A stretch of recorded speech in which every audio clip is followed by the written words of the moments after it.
Hi hello welcome to our channel vlog with Pamya. ഞാനിപ്പോൾ ദാ നടന്നുകൊണ്ടിരിക്കുകയാണ് കേട്ടോ.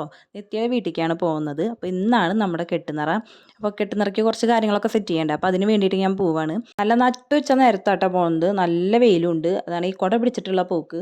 അല്ലെങ്കിൽ കുട ഞാൻ പിടിക്കുകയില്ല, എനിക്ക് മടിയാണ്. അങ്ങനെ നമ്മൾ നിത്യയുടെ വീട്ടിലെത്തി കേട്ടോ. ഫുഡൊക്കെ വീട്ടിലാണ് കേട്ടോ സെറ്റ് ചെയ്യുന്നത്. അപ്പോൾ അതിനുള്ള കാര്യങ്ങളൊക്കെ ചെയ്തു കൊടുക്കാൻ വേണ്ടിയിട്ടാട്ടോ ഇപ്പം ഞാൻ ഇങ്ങോട്ട് വന്നെടുക്കുന്നത്. അപ്പോൾ നമ്മുടെ ആദീസിനെ നമ്മൾ സ്കൂളിലേക്ക് വിട്ടെടുക്കുകയാണ്. ആദീസ് തിരിച്ച് വരണകാട്ടും മുന്നേ എനിക്ക് വീട്ടിലെത്തണം. അപ്പോഴേക്കും നമുക്ക് പറ്റുന്ന കാര്യങ്ങളൊക്കെ ഒന്ന് ഹെൽപ്പ് ചെയ്ത് കൊടുക്കുക. വൈകിട്ട് 6 മണിക്കാണ് കേട്ടോ കെട്ടുനിറ. അതിന് മുന്നേ വേറൊരു കെട്ടുനിറയുണ്ട്. അപ്പോൾ ഇന്നത്തെ ദിവസം ഒരു 3 കെട്ടുനിറ ക്ഷണിച്ചിട്ടുണ്ട്. അപ്പോൾ അതിനൊക്കെ പോകണം. ഞാൻ അവിടുന്ന് തിരിച്ചു പോന്നു കേട്ടോ. നമ്മുടെ ആദ്യം വന്നു, ഞങ്ങൾ രണ്ടുപേരും കുളിച്ച് റെഡിയായി. ഇപ്പോൾ ആദ്യത്തെ കെട്ടുനിറയ്ക്ക് പോവാണ്. അവിടെ പോയിട്ട് വേണം നിത്യയുടെ വീട്ടിലേക്ക് പോകാനായിട്ട്.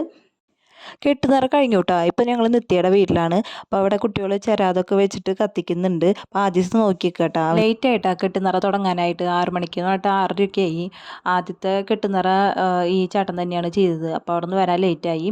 അപ്പോൾ നമ്മുടെ ഇവിടുത്തെ കാര്യങ്ങളൊക്കെ സെറ്റ് ചെയ്തുകൊണ്ടിരിക്കുകയാണ് കേട്ടോ. കെട്ടുനിറയ്ക്ക് വേണ്ട കാര്യങ്ങളൊക്കെ ചെയ്തുകൊണ്ടിരിക്കുകയാണ്. അപ്പോൾ ഹെൽപ്പിന് വേറെ ചേട്ടനൊക്കെ ഉണ്ട്. ആദ്യം നെയ്ത്തേങ്ങ നിറയ്ക്കുന്നുണ്ട്. ഞങ്ങൾ ആദ്യം ഇതേപോലെ നോമ്പെടുത്തതാണ്. അന്ന് എൻ്റെ അനിയനാണ് പോകണ്ടായിരുന്നത്. അപ്പോൾ കന്നിക്കെട്ടുകാരായ കാരണം നെയ്ത്തേങ്ങ നിറയ്ക്കാൻ പറ്റില്ല എന്നറിഞ്ഞു. അത് തലേദിവസമാണ് ഇറങ്ങിയത് കേട്ടോ. അപ്പോൾ പിന്നെ അതൊരു എന്താ ഒരു വിഷമമായി. അപ്പോൾ എന്തായാലും ചെയ്യണം എന്നുള്ളൊരു ആഗ്രഹം ഉണ്ടായിരുന്നു.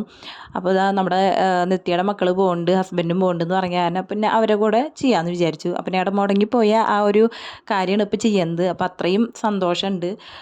അത് അന്ന് ചെയ്യാൻ പറ്റാത്തതിൽ ഭയങ്കര വിഷമമായിരുന്നു. ആദ്യം വാശി പിടിക്കുന്നതാണ് വിചാരിച്ചേട്ടാ. പക്ഷേ അവന് കുഴപ്പമൊന്നുമില്ല. നല്ല രീതിയിൽ എല്ലാ കാര്യങ്ങളും ചെയ്യാൻ പറ്റി. അതിന് ഏറ്റവും വലിയ സന്തോഷം. എല്ലാം നല്ലതായിട്ടിരിക്കട്ടെ. ദൈവം അനുഗ്രഹിക്കട്ടെ. ഭക്ഷണം കഴിക്കാൻ തുടങ്ങിയിട്ടോ. വെള്ളയപ്പം കുറുമക്കറിയാണ് സെറ്റ് ചെയ്തെടുക്കുന്നത്. അപ്പോൾ ഇവിടുന്ന് ഭക്ഷണം കഴിച്ചിട്ട് നേരെ ഇനി അടുത്ത കെട്ടുനിറയ്ക്ക് പോവും. ഞങ്ങൾ അടുത്ത കെട്ടുനിറയ്ക്ക് വന്നു കേട്ടോ. അപ്പോൾ ആദ്യം കിടന്നുറങ്ങി. ഇനി നല്ല വാശിയായിരിക്കും ഉറക്കം ശരിയായില്ലെങ്കിൽ. അപ്പോൾ ഞങ്ങൾ വീട്ടിൽ പോവാണ്. ഇനി അടുത്ത വീഡിയോയിൽ പുതിയ വിശേഷമായിട്ട് വരാം കേട്ടോ. ടാറ്റാ.